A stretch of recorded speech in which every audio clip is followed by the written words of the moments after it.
औज़ुबिल्लाहि मिनश्शैतानिर्रजीम बिस्मिल्लाहिर्रहमानिर्रहीम रब्बी इश्रह ली सदरी वयस्सिर ली अमरी वहलुल उक़दतम मिन लिसानी यफ़क़हू क़ौली रब्बी इश्रह ली सदरी वयस्सिर ली अमरी वहलुल उक़दतम मिन लिसानी यफ़क़हू क़ौली।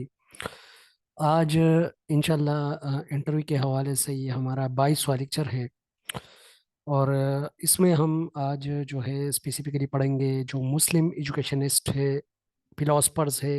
इसके आगे हम इंशाल्लाह हम जाएंगे फिर जो वेस्टर्न एजुकेशनिस्ट और फिलोसफर्स है, और उसके आगे हम इंशाल्लाह फिर जो ग्रीस के जो एजुकेशनिस्ट और फिलोसफर थे उसको हम इंशाल्लाह पढ़ेंगे डिटेल में। इमाम गजाली रहमतुल्लाह अलैहि के बारे में मशहूर है कि हुजूर सल्लम के बाद जिसने दीन की सबसे ज़्यादा खिदमत की तो शायद वो इमाम गजाली रहमतुल्लाह अलैहि है, जिन्होंने सारी चीज़ों को एजुकेशन और रिलीजन के साथ, स्पेसिफिकली जो उसका एजुकेशन था, उन्होंने सारी चीज़ों को लिंक किया रिलीजन के साथ। ठीक है। एरिस्टोटल, सोक्रेटिस, एरिस्टोटल और प्लेटो के बाद ये एक डिबेट चली आ रही थी कि जो फिलॉसफी है और जो रिलीजन है, कुछ फिलोसफर ये कहते थे कि रिलीजन और फिलोसफी दोनों जो है एक ही चीज़ है, और कुछ कहते थे कि नहीं, फिलोसफी और एजुकेशन जो है ये दोनों अलग अलग चीज़ें हैं। ठीक है, क्योंकि रियलिटी तक पहुंचने के लिए जो हम कोशिश करते हैं, रियलिटी तक पहुंचने के लिए जो हम कोशिश करते हैं, तो फिलोसफर अपने तरीके से, और जो हमारे पास रिलीजन होता है तो ऑलरेडी वो तो एक फिक्स फिनोमिना है जो कि गॉड की तरफ से गिवन है। ठीक है। तो ये एक डिबेट जो चली आ रही थी स्पेसिफिकली जो सोक्रेटिस का वर्क है, फिर उसके बाद प्लेटो, और फिर उसके बाद स्पेसिफिकली जो एरिस्टोटल का वर्क है और उसका जो कंट्रीब्यूशन है, उस पे इब्नी सीना, जिसको हम बोली सीना कहते हैं उर्दू में, और अल फाराबी, इन दोनों ने बहुत ज़्यादा काम किया। और उन्होंने कहा कि फिलॉसफी जो है और एजुकेशन जो है ये दोनों सेम ही चीज़ है, और इसी से ही हम दोनों को यूज़ करके हम रियलिटी तक पहुंच सकते हैं। ठीक है। लेकिन इमाम गजाली रहमतुल्लाह अलैहि जब आए तो इन्होंने एक बुक लिखा जिसमें इन्होंने लिखा इनकोहेरेंस। इसकी बुक का नाम था incoherence of philosophers. Incoherence of philosophers book में इन्होंने यही लिखा कि ये जो अल्फाराबी और बोरिसीना, इन्होंने जो चीज़ें लिखी है, जो ट्रांसलेशन की है एरिस्टोटल की काम की, तो इससे ये पता चलता है कि वो जो सारा किस्सा है वो चूंकि बुद्धमत थे, तो जितनी भी चीज़ें हैं वो सिकुलर चीज़ें हैं। तो जो भी बंदा एरिस्टोटल की थॉट्स और उसके काम को पढ़ेगा या उस पर बिलीव करेगा तो वो दीन से खारिज होगा। ये इमाम गजाली रहमतुल्लाह अलैहि ने एक क्रिटिक किया था, बहुत ही बड़ा क्रिटिक है। और इसी वजह से फिर बाद में इब्न रुश्द जब आया तो उसको ये ड्यूटी दी गई कि आप अगेन जो अल्पाराबी और उबैली सीना ने जो काम किया था उसी की काम को आप लोग रिवाइज करो कि कोई गलती वगैरह तो नहीं थी इसमें, जिस तरह वो इमाम गजाली रहमतुल्लाह अलैहि ने उसको क्रिटिक किया था उसी बेस पे। तो जब उन्होंने उसको इंटरप्रेट किया, उनके काम को फिर अगेन उन्होंने ट्रांसलेट किया, अरबी में भी ट्रांसलेट किया, तो उनको पता चला कि उसमें कुछ ऐसे मिस्टेक थे कि जो कि एरिस्टोटल के नहीं थे, लेकिन वो मिस इंटरप्रेट किए थे वो अली सीना और अल्फाराबी ने। और इसी वजह से इमाम गजाली रहमतुल्लाह अलैहि जो है उन्होंने भी उसी को बेस बनाते हुए वो जो क्रिटिक है वो की है। दैट्स वाई वो जो क्रिटिक है वो गलत है। ठीक है। तो इमाम गजाली को अगर हम पढ़े तो इसके जितने भी आइडियाज और जितने भी सोच है वो रिलीजन से बहुत ज्यादा मैच करते हैं। ठीक है। असल नाम इसका है अबू हमीद मोहम्मद बिनी मोहम्मद। ठीक है। Education is the process to develop obedience to God. ये एजुकेशन का डिफिनीशन है अकॉर्डिंग टू इमाम गजाली रहमतुल्लाह अलैहि। कहता है कि एजुकेशन एक ऐसा अमल है जिससे हम अल्लाह ताला की खुशनुदी या अल्लाह ताला की फरमानबरदारी या अल्लाह ताला की ताबीदारी हासिल करें। He is only in the favour of women education on to elementary level. ये एक ऐसा फिलोसफर था जो कि कहता था कि वुमेन के लिए एजुकेशन जरूरी है लेकिन जस्ट एलिमेंट्री लेवल तक, इससे आगे वुमेन के लिए एजुकेशन की कोई जरूरत नहीं है। He stress on the physical education of the children. Physical education पे बहुत ज़्यादा फोकस करते थे, बहुत ज़्यादा जोर देते थे, क्योंकि पहले ज़माने में ज़्यादातर ये जंगें वगैरह ज़्यादा होती थी। दैट्स वाई आगे हम इंशाल्लाह पढ़ेंगे जो एथेंस और स्पार्टा के जो एजुकेशन सिस्टम थे, तो उनसे कुछ चीज़ें इस तरह इंस्पायर हुई थी कि ये जो फिजिकल एजुकेशन है उसी टाइम में इस पर बहुत ज़्यादा फोकस था। गजाली divide knowledge into two groups, फर्जी एन एंड फर्जी किपाया। ठीक है। इन्होंने एजुकेशन को दो नॉलेज को सॉरी दो ग्रुप में डिवाइड किया था, फर्जी एन और फर्जी किपाया को। फर्जी किपाया में, फर्जी एन में वही सब्जेक्ट है जो कि कंपलसरी थे, कुरान, हदीस, तफसीर, फिका एंड। फर्जी किफाया में वही सब्जेक्ट है जिसको इन्होंने ऑप्शनल का नाम दिया, जिसको हम मैथ्स कहते हैं, जो कि हम फ्यूचर के लिए ज़्यादातर यूज़ हासिल करते हैं, मैथ, बॉटनी, फिजिक्स वगैरह। ठीक है। इन्होंने स्पिरिचुअल नॉलेज को भी मुख्तलिफ हिस्सों में डिवाइड किया। He classify spiritual knowledge and to knowledge of prophets. ये देखो स्पिरिचुअल नॉलेज के ये बहुत ही ज्यादा फेवर में थे और ये कहते थे कि ये जो स्पिरिचुअलिटी है दर हकीकत यही एजुकेशन है, और एजुकेशन का मतलब भी यही है कि to produce our true man. ठीक है, तो ये सोक्रेटिस जो है वो भी यही कहता है कि education as to produce our true man, और वर्चू और एक नेक आदमी को बनाने का नाम ही एजुकेशन है। ठीक है, he classify spiritual knowledge into classical into knowledge, spiritual knowledge into knowledge of prophets, knowledge of caliphs, knowledge of scholar and orators. जो खतीब होते हैं, ठीक है, उसको ओरेटर्स कहते हैं। ये आल्सो क्लासिफाई नॉलेज इनटू इल्मी मनहूद beneficial like Quran and Sunnah, and इल्मी मजमूम। इल्मी मनहूद एंड इल्मी मजमूम, ये दोनों भी उन्होंने नॉलेज को इस तरह क्रिटिसाइज, सॉरी डिवाइड किया। इल्मी इल्मी मनहूद में वो सब्जेक्ट जो कि इंसान के लिए बेनिफिशियल है, और इल्मी मजमूम में वही यूजलेस नॉलेज जो कि मैजिक, पॉलमिस्ट्री, जिसको हम पाल वगैरह का नॉलेज कहते हैं। तो ये भी इन्होंने इसी तरह ही क्लासिफाई किया। ठीक है, ही वाज रियलिस्ट, वो जो है रियलिस्ट फिलासफी का बानी था। ये देखो जिस तरह एरिस्टोटल भी रियलिज्म पे बिलीव करता है, तो ये भी रियलिस्ट था, क्योंकि ये बिलीव करता था कि reasoning is the six sense. ये पेपर में आया हुआ है कि कौन से एजुकेशनिस्ट का ये कोट है कि reasoning is the six sense. ठीक है, there are four elements of human nature. इंसान का जो फितरत है उसके फोर एलिमेंट्स है। नंबर एक, सेज। सेज एक ऐसा बंदा होता है जिसको हम दानिश्वर कहते हैं, जिसको हम होशियार कहते हैं। लेकिन सेज को अगर हम देखें, सेज और वाइज में फर्क यही है कि सेज वो हो बंदा, वही होशियार बंदा, वही एक्सपीरियंस बंदा, जो कि एक्सपीरियंस और उम्र के साथ साथ जो इंटेलेक्ट बनता है उसको हम सेज कहते हैं। ठीक है, जिसकी उम्र ज्यादा हो और जिसका एक्सपोजर और एक्सपीरियंस ज्यादा, उसको हम सेज कह सकते हैं। ठीक है, तो उम्र के लिहाज से और एक्सपीरियंस के लिहाज से एक बंदा जब एजुकेशन में ज़्यादा हो तो उसको हम सेज कहते हैं। एक टाइप है डिस्कशन मेथड का, सर्कल ऑफ सेज। ठीक है, तो उसमें भी इस तरह का ये जो सेज है ये वर्ड यूज होगा, दैट्स व्हाई मैंने आप लोग के लिए एक्सप्लेन किया। अच्छा, दूसरा जो था वो पिक था।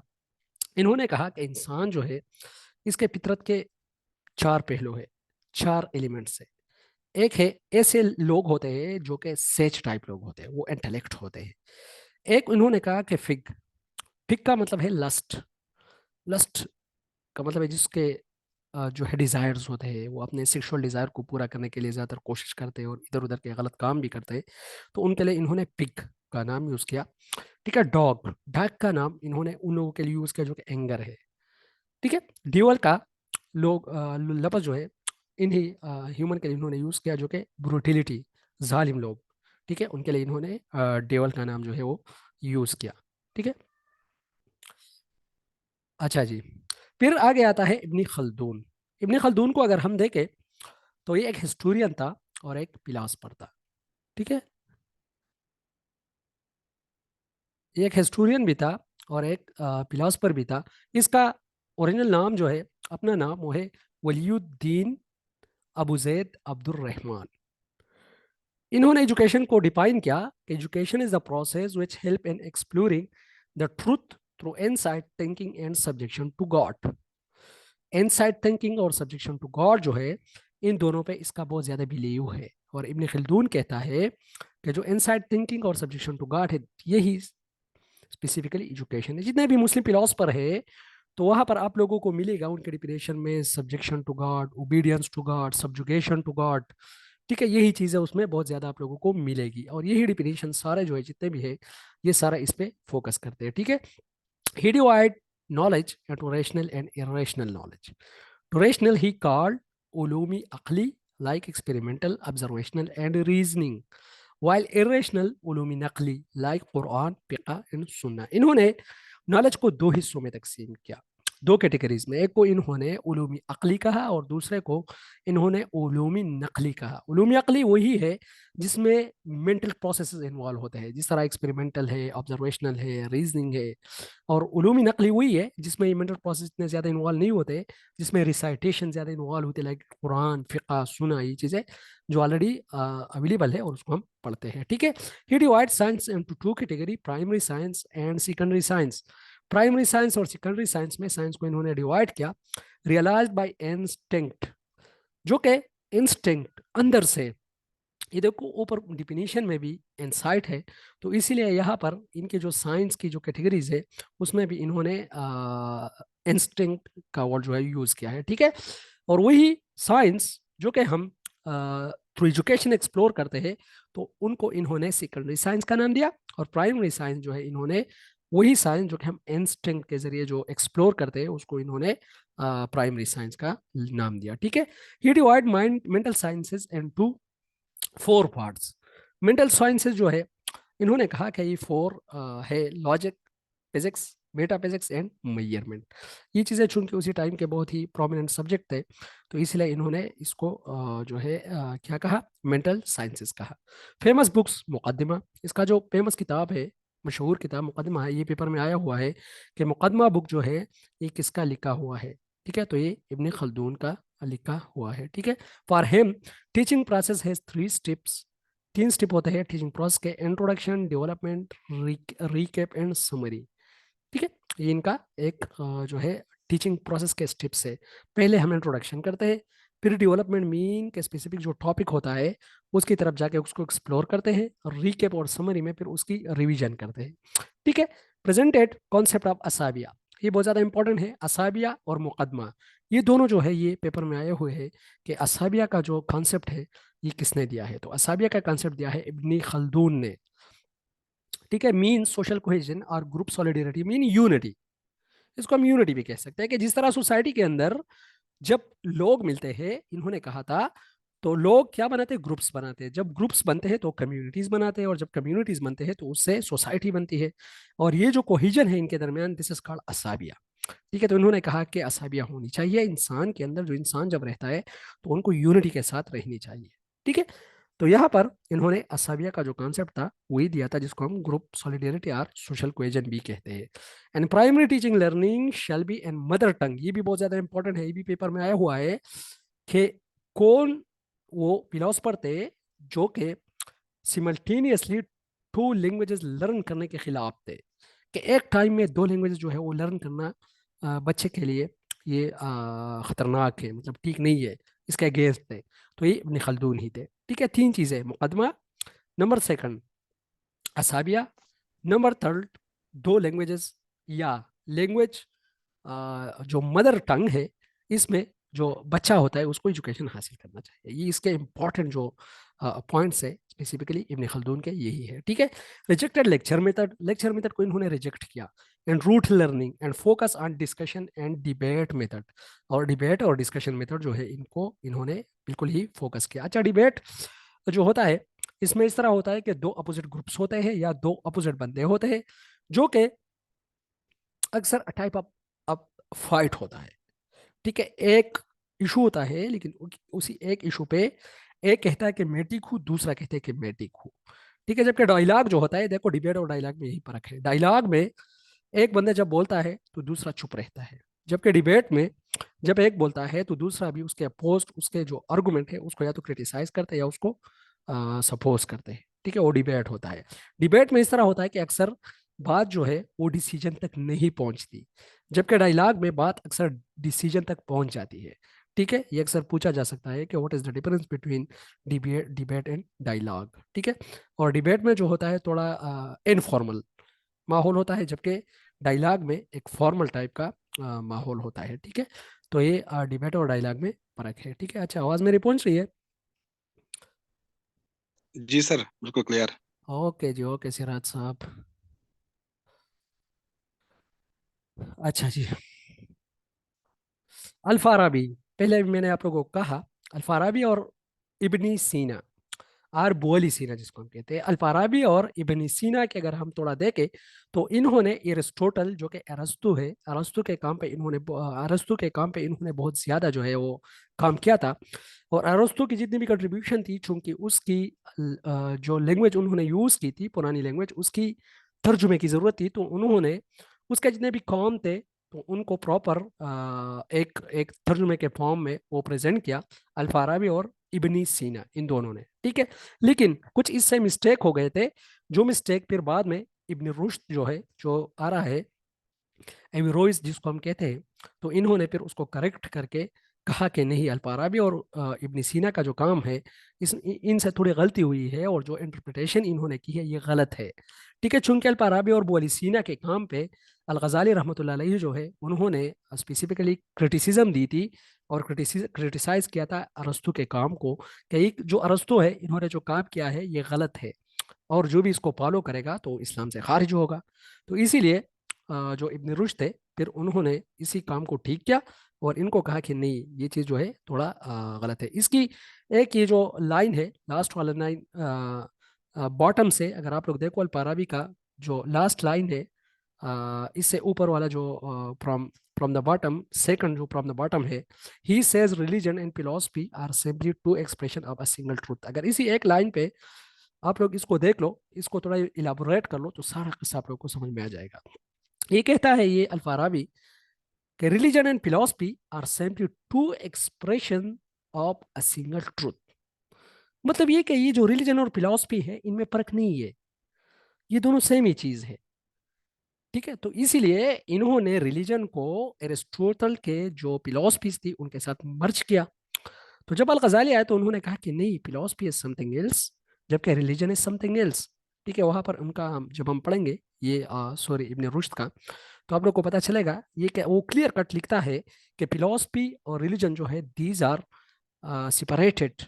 ठीक है, and these are the two ways to reach a truth. ठीक है, डिफरेंशिएटेड बिटवीन तालीम एंड तहजीब। अल-फाराबी ने, अच्छा, इन्होंने कहा कि education is the means to achieve a virtuous and just society, एक इंसाफ वाली सोसाइटी, एक वर्चुअस सोसाइटी, इसको हम क्या कहते हैं, ये एजुकेशन, ये हासिल करने को हम कहते हैं एजुकेशन। डिफरेंशिएटेड बिटवीन तालीम एंड तहजीब। मेथड ऑफ लर्निंग, इन्होंने मेथड ऑफ लर्निंग दिया था learning by heart. Learning by heart का मतलब यही है कि it mean there will be learning of words, the expression repeat again and again until memorise. बस लर्निंग ऑफ हार्ट का मतलब यही है, मेमोराइजेशन है। फर्स्ट एक्सप्रेशन होता है, फिर उसके बाद जब तक चीज़ें याद ना हो जाए उसी वक्त तक आपने मेमोराइजेशन करनी है। This is learning by heart का मेथड है जो कि अल्फाराबी ने दिया था। Give ideas of two aspect of learning, learning based on speech, addition जिसको हम कहते हैं, and learning by observing, imitating और इमिटेशन जिसको हम कहते हैं। इन्होंने लर्निंग को दो एस्पेक्ट में डिवाइड किया था, learning based on speech and based on observing. ठीक है, divide mathematics in 7 parts, number, geometry, music, astronomy, dynamics, machine science और पर्सपेक्टिव। इनमें इन्होंने मैथमेटिक्स को डिवाइड किया। He says religion and philosophy are simply two expression of a single truth. He बहुत ज्यादा important जो है ये एक पैराग्राफ है, इसमें एक सेंटेंस है। ठीक है, कि इन्होंने कहा था कि फिलोसफी और रिलीजन जो है दोनों सेम है। पहले मैंने आप लोग को बताया कि सोक्रेटिस के बाद ये डिबेट चला आ रहा है कि फिलोसफी और रिलीजन जो है ये दोनों, कुछ फिलोसफर कहते हैं कि सेम चीज है, कुछ कहते हैं कि नहीं, फिलोसफी अलग चीज है और रिलीजन अलग चीज है। ठीक है, गिव इम्पोर्टेंस टू प्ले, और इन्होंने प्ले मेथड जो है उनको इम्पोर्टेंस दिया, जो कि रोसो का मेथड है। बाद में रोसो ने भी प्ले वे और प्ले मेथड जो है वो नेचुरलिज्म में और रोमेंटिसिज्म भी जो हमने पढ़ा था उनमें उन्होंने उसको इम्पोर्टेंस दी थी। ठीक है, अच्छा, इब्न रुश्द जो है, मैंने पहले आप लोग को कहा था कि इब्न रुश्द जो है इन्होंने क्रिटिसाइज किया था स्ट्रांगली अल-फाराबी और इब्न सीना का काम, और इन्होंने कहा था कि ये जो अल-फाराबी और इब्न सीना का काम है ये इन्होंने गलत इंटरप्रेट किया है, जिसकी वजह से अल गजाली रहमतुल्लाह अलैहि ने क्रिटिक लगाया है। ठीक है, इब्न रुश्द को अगर हम देखें, एवी रोज आर द कमेंट्रेटर, ये दोनों नाम इसके है बहुत ही ज्यादा इंपॉर्टेंट है। एविरोइज आर कमेंटेटर का मतलब यही है, एविरोइज मीन एरिस्टोटल के बाद आने वाला और एरिस्टोटल के काम पे काम करने वाला। एविरोइज इसको इसलिए कहते हैं, ठीक है, क्योंकि इन्होंने एरिस्टोटल का जितना भी काम है उस पे इब्न रुश्द ने काम किया था। और इसको द कमेंटेटर इसलिए कहते हैं कि इसने कमेंट्री लिखी थी, और उसी कमेंट्री में इन्होंने स्पेसिफिकली जितने भी वर्क था, ये एरिस्टोटल का जितना भी वर्क था, तो उनको इन्होंने ट्रांसलेट किया था एक कमेंट्री फॉर्म में। ठीक है, इन्होंने बहुत ज्यादा कमेंट्री लिखी थी, 40 से ज्यादा कमेंट्री लिखी थी। ठीक है, तो इब्न रुश्द जो है, इसका अपना जो नाम है ओरिजिनल, वो है अबू अल वली मोहम्मद इब्न अहमद इब्न Rushd. He divided sound into five faculties: nutritive, sensitive, imaginative, appetitive, and rational. He says that the lowest faculty is nutritive and highest is rational. ठीक है, ये चीज़ इतनी ज़्यादा इंपॉर्टेंट नहीं है। इसमें जो इंपॉर्टेंट चीज़ है मैं आप लोग के लिए फिर वो फाइंड आउट करूंगा। Al-Ghazali criticized the work of Aristotle and said it lead to secularism. ये देखो, मैंने पहले भी आप लोग कहा कि अल-गज़ाली ने क्या कहा था। उन्होंने कहा था, Al-Ghazali criticise the work of Aristotle and said it leads to secularism, कि जो भी पढ़ेगा एरिस्टोटल का काम, जो भी पढ़ेगा तो दीन से खारिज होगा। यूसुफ अलैहिस्सलाम, जिसको हम कहते हैं याकूब अलैहिस्सलाम, जो कि यूसुफ अलैहिस्सलाम का बाप है, तो इन्हीं के टाइम में ये ड्यूटी दी गई थी इब्न रुश्द को कि आपने एरिस्टोटल के काम पे काम करना है। ठीक है, तो यूसुफ याकूब जो है, अब Marrakesh assign him the duty to translate the Aristotle work. He translate Aristotle work and write commentaries. Sir, excuse me. जी जी। Excuse me. Al-Ghazali also worked on religious and secular education. अच्छा तो पीर और सेकुलर एजुकेशन के खिलाफ क्यों थे sir? अच्छा, वो इस तरह है, अल्फा राबी और बोली सीना जो है, ये इनसे पहले आते हैं। आप अगर हिस्ट्री देख लो तो ये इनसे पहले आते हैं, और अल्फा राबी और बोली सीना जो है, इब्न सीना, इनको ये जिम्मेदारी सौंपी गई थी कि आपने, ये इब्न रुश्द से पहले की मैं बात कर रहा हूँ, कि आपने जो है एरिस्टोटल के काम पे काम करना है। तो फिर हुआ इस तरह कि जब एरिस्टोटल के काम पे काम किया गया, तो अल्फाराबी और वलीसीना ने जो मतलब जो काम किया था, उसको पढ़ने के बाद अल गजाली ने ये कहा था कि ये जो चीज़ें हैं, ये जो एरिस्टोटल बता रहा है, और एरिस्टोटल के जितने भी थॉट्स है वो अन इस्लामिक है, और वो जो लोग हैं वो बुद्धिस्ट है। ठीक है, वो बुद्धों की इबादत करते हैं। दैट्स वाई अगर कोई इसके थॉट्स को पढ़ेगा तो इस्लाम से खारिज होगा। दैट्स वाई इन्होंने यही कहा था, और उनको क्रिटिक भी कहा, कहते हैं कि उन्होंने ये एक बड़ा क्रिटिक किया था, बहुत ज्यादा क्रिटिसिज्म किया था। On the basis of Al-Farabi and Bu Ali Sina work, they criticise Aristotle work. ठीक है सर, ठीक है। अच्छा, ये एक स्टोरी टाइप आप याद रख लो, तो सारी चीजें आपको जो है वो क्लियर याद हो जाएगी। ठीक है।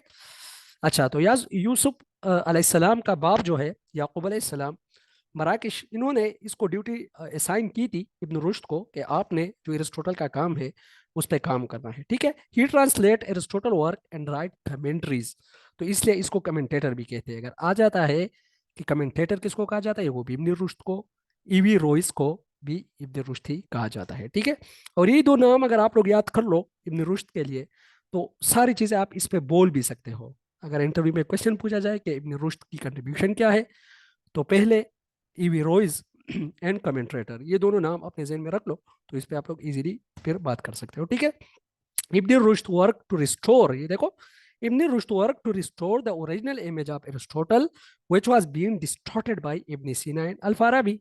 चूंकि अल-फाराबी और इब्न सीना ने जो काम किया था, उसका असल इमेज उन्होंने पेश नहीं किया था, तो इसीलिए उससे अल-गज़ाली जो है वो मिसगाइड हुआ था। तो इसीलिए इन्होंने जो ओरिजिनल वर्क था उसको जो है सामने लाया, और इन्होंने क्या कहा आगे देखते हैं। ये देखो, ये इनका जो मेन पॉइंट है, ये कहता है इब्न रुश्द कि religion and philosophy both lead us on different ways to reality. मतलब ये कि फिलॉसफी और रिलीजन जो है, ये दोनों अलग अलग चीजें हैं। हमें रियलिटी की तरफ जो है ये पहचान, रियलिटी को पहचानने की तरफ ले जाते हैं, लेकिन अलग अलग तरीकों से। फिलॉसफी का एक अलग तरीका है, रिलीजन का एक अलग तरीका। तो इन्होंने क्या कहा, इन्होंने स्ट्रिक्टली अल्फाराबी का वो स्टेटमेंट, जो कि अल्फाराबी ने कहा है कि ये दोनों जो है सेम चीजें हैं, इनको क्रिटिसाइज किया। ठीक है, द पॉलिटिक बुक बहुत ही ज्यादा इंपॉर्टेंट है इनका, कि ये पॉलिटिक बुक ये किसने लिखा है, मुकदमा बुक जो मैंने आप लोगों को कहा। ठीक है, मुकदमा भी बहुत ज्यादा इंपॉर्टेंट था, और ये पॉलिटिक बुक जो है ये भी बहुत ज्यादा इंपॉर्टेंट है। The politic book is one of the famous book in which he wrote commentary of Plato work. इन्होंने प्लेटो के काम पे भी काम किया था, और इनके काम को इन्होंने प्लेटोनिक इरा कहा था, जो कि प्लेटोनिक इरा में जो काम हुआ था, तो उसको भी इन्होंने एक्सप्लोर किया था। He was also founder of transcendentalist philosophy. मैंने आप लोग को पहले भी पढ़ाई थी ट्रांसेंडेंटलिस्ट फिलोसफी। स्पेसिफिकली ये इनका जो आइडियाज है बियॉन्ड फिजिकल थिंग, ठीक है, कि अल्लाह ताला की जो ज़ात है उसको हम फॉर एग्जांपल टच नहीं कर सकते, लेकिन हम उस पर बिलीव करते हैं। ठीक है, तो ये ट्रांसेंडेंटलिस्ट फिलोसफी कहती है कि जो अनसीन चीज़ें हैं, अनसीन चीज़ों पे जो बिलीव करते हैं, तो उसको ट्रांसेंडेंटलिस्ट फिलोसफर कहते हैं। ठीक है। अच्छा, सर सैयद अहमद खान आता है, ये तो मेरे ख्याल में हर एक को पता होगा, इसकी कंट्रीब्यूशन बहुत ज़्यादा है। उर्फनेज इन्होंने बनाया था मुस्लिम चिल्ड्रन के लिए मुरादाबाद में, मदरसा मुरादाबाद 1858, इन मदरसा गाजियाबाद 1862 में इन्होंने बनाया था। साइंटिफिक सोसाइटी 1853 में इन्होंने बनाई थी। किसके लिए? इसीलिए कि इंग्लिश के जो बुक्स है उसको ट्रांसलेट किया जाए उर्दू में। ठीक है। Mohammad educational conference in 1886 for political wisdom in Muslim, मुसलमानों के लिए पॉलिटिकल विजडम के लिए इन्होंने 1886 में एक कॉन्फ्रेंस बुलाई थी, इसको मोहम्मद एजुकेशनल कॉन्फ्रेंस कहते हैं। अलीगढ़ हाई स्कूल इन 1875, ये चीज़ें आई हुई है, मोस्ट ऑफ इसमें से आई हुई है। 1921 का आया हुआ है कि ये जो अलीगढ़ यूनिवर्सिटी है ये कब बनी थी। ठीक है। और कई जगह पर ये जो अलीगढ़ स्कूल है, हाई स्कूल है, इसका भी आया हुआ है। ठीक है। तो अलीगढ़ हाई स्कूल पहले बन गया 1875 में, 2 साल बाद 1877 में फिर क्या हुआ, ये कॉलेज को इसको कॉलेज का दर्जा दिया गया, और 1921 में इसको अलीगढ़ यूनिवर्सिटी का नाम दिया गया और इसको अलीगढ़ यूनिवर्सिटी का दर्जा दिया गया। ठीक है। फेमस बुक्स इसके है आसारुल सनादीद, तबीन तबीन अल कलाम, असबाबी बगावती हिंद, आइन अकबरी, तस्के जहांगीरी, तहजीबुल अखलाक, ये एक मैगजीन है इसका। ठीक है। तो सर सैयद अहमद खान का बहुत ज़्यादा कंट्रीब्यूशन है, इस पे तो बहुत ज़्यादा बातें हो सकती है, ये सच इतना इसमें मुश्किल कोई चीज़ नहीं है। अच्छा, अलामा मोहम्मद इकबाल साहब जो है, Allama Iqbal also known as Muhammad Iqbal was a philosopher, poet and politician in British India who is widely regarded as having inspired the Pakistan movement। अलामा मोहम्मद इकबाल को अगर हम देखें तो इन्होंने सेल्फ रियलाइजेशन और खुदी की बात की थी, और इन्होंने कहा था कि खुदी को कर बुलंद इतना कि हर तकदीर से पहले खुदा बंदे से खुद पूछे बता तेरी रजा क्या है। ठीक है। खुदी पे इन्होंने बहुत ही ज्यादा फोकस किया था। खुदी का मतलब है अपने आप को पहचानना, सेल्फ रियलाइजेशन। ठीक है। अच्छा, his contribution to philosophy, particularly in the realm of education, have had a lasting impact. Iqbal philosophy of education is rooted in his broader philosophical and spiritual ideas, which emphasize the development of the individual and society through education। इंसान की जो development है, individual की development और society की जो education development है, education के जरिए, इसको हम क्या कहेंगे? इसको हम एजुकेशन कहेंगे। ठीक है। अच्छा, इन्होंने इनको इमेजिनेटिव और ड्रीमर का कॉन्सेप्ट भी दिया गया था। ठीक है। 1930 के इलाहाबाद के खुतबे के बाद कि ये एक इमेजिनेटिव ड्रीमर है।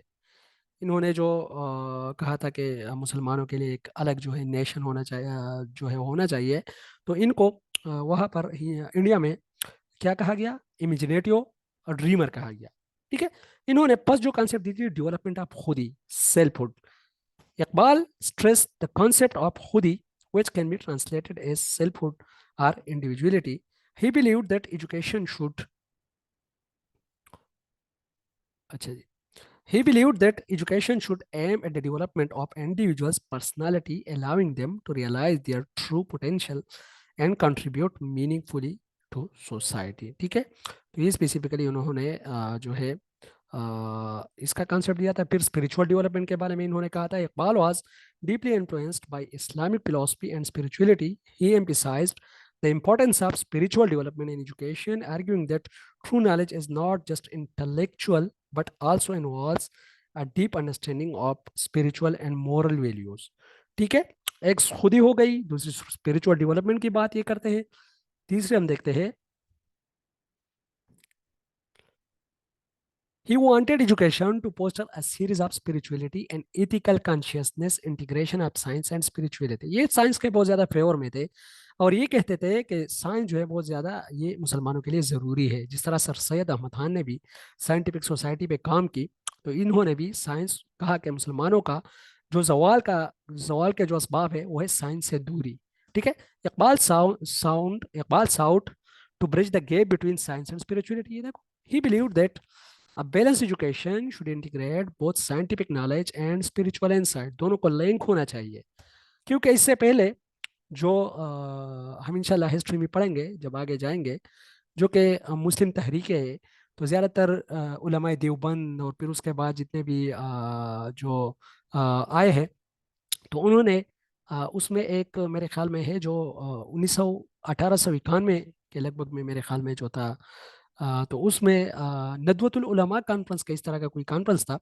तो उसमें ये जो साइंटिफिक नॉलेज और ये जो सर सैयद अहमद खान के आइडियाज थे, इनको स्ट्रिक्टली क्रिटिसाइज किया गया था कि ये जो साइंस की बात करते हैं, तो साइंस चूंकि एक मगरिब की तालीम है, तो इसको हमने जो है हासिल नहीं करना, और इसका जो करिकुलम है वो अक्सर ये जो परवान चढ़ाती है, स्पेसिफिकली जो वेस्टर्न थॉट्स है वो ज़्यादातर उसका टच इसमें ज़्यादा है। दैट्स वाई इस्लाम का अपना एक एक करिकुलम होना चाहिए। तो इन्होंने नदवतुल उलमा ने अपना एक करिकुलम जो है वो भी किया था, डेवलप किया था। बहरहाल इन्होंने कहा था, इकबाल और सर सैयद अहमद खान के जो ख्यालात थे, ये कहते हैं कि नहीं, साइंटिफिक नॉलेज भी होना चाहिए, उसके साथ साथ स्पिरिचुअलिटी और जो हमारे पास रिलीजन का नॉलेज है वो भी होना चाहिए। ठीक है। अच्छा, प्रैक्टिकल यूटिलिटी के बारे में क्या कहते हैं? ये एक pragmatist थे। देखो, practical utility, Iqbal was a pragmatist and he believed that education should have practical utility and solving real world problem. He emphasized the need for an education system that equip individual with the skills and knowledge necessary for the challenges of contemporary society. फिर क्या कहता है? community and social responsibility. Iqbal stressed the social dimension of education. He believed that educated individual have a responsibility to contribute to a well-being of society. He envisioned an educational system that produces socially responsible citizens capable of working for the betterment of their community. ठीक है। Freedom and empowerment की बात भी करते हैं। ठीक है। Mean empowerment होना चाहिए, जो हमारी मार्जिनलाइज्ड ग्रुप है उसके एम्पावरमेंट बहुत ज़्यादा ज़रूरी है। Educated for the freedom in thought and expression in education. He believe that education should empower individual to think critically and independently. Cultural revival mean culture, education और कल्चर दोनों को मर्ज होना चाहिए, और एजुकेशन ऐसा होना चाहिए जो कल्चर को प्रिजर्व करे, जो कि कल्चर को ट्रांसमिट करे। ठीक है, एक जनरेशन से दूसरे जनरेशन तक।